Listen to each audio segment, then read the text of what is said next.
Hi friends, good evening. Welcome to the RB smart Spanish YouTube channel. ఈరోజు మనం day 5లో ఉన్నాం. Day 5లో నేను మీకు చెప్పబోయే కంటెంట్ ఏంటంటే డేస్ ఆఫ్ ది వీక్, అంటే వారంలో ఎన్ని రోజులు ఉన్నాయి, ఆ రోజులకు సంబంధించిన స్పానిష్లో మనం ఎట్లా పలకాలి, ఎట్లా ప్రొనౌన్సియేషన్ చేయాలన్నది నేను మీకు చెప్తాను ఇప్పుడు. ఓకేనా ఫ్రెండ్స్?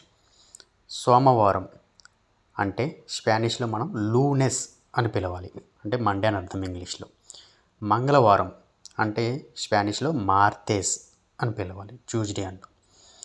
బుధవారం అంటే స్పానిష్లో మియర్కొలేస్ అని పిలవాలి. ఓకేనా ఫ్రెండ్స్? గురువారం అంటే హుయవేస్ అని పిలవాలి. శుక్రవారం అంటే వియర్నెస్ అని పిలవాలి. శనివారం అంటే సబాదో అని పిలవాలి. ఆదివారం అంటే మనం స్పానిష్లో డొమింగో అని పిలుస్తాం. ఓకేనా ఫ్రెండ్స్? ఎవరికైనా ఏమైనా సందేశాలు ఉంటే నాకు కామెంట్ రూపంలో తెలియజేయండి. అలాగే మరొకసారి మీకు నేను మళ్ళీ చెప్తున్నాను, ఫస్ట్ నుంచి మీరు అబ్జర్వ్ చేయండి. సోమవారం అంటే స్పానిష్లో లూనెస్ అని పిలుస్తాం. మంగళవారం అంటే మార్తెస్ అని పిలుస్తాం. బుధవారం అంటే స్పానిష్లో మియర్కొలేస్ అని పిలుస్తాం. గురువారం అంటే హుయవేస్ అని పిలుస్తాం. శుక్రవారం అంటే స్పానిష్లో వియర్నెస్ అని పిలుస్తాం. శనివారం అంటే సబాదో అని పిలుస్తాం. ఆదివారం అంటే డొమింగో అని పిలుస్తాం. ఓకేనా friends?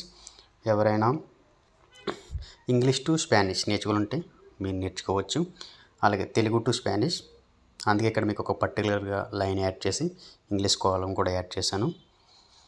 Anybody wants to learn English to Spanish, you can learn. And may you ask doubts if you have any questions. Okay friends, today class అయిపోయింది. రేపు మళ్ళీ వేరొక టాపిక్తో మీ ముందుకు వస్తాను.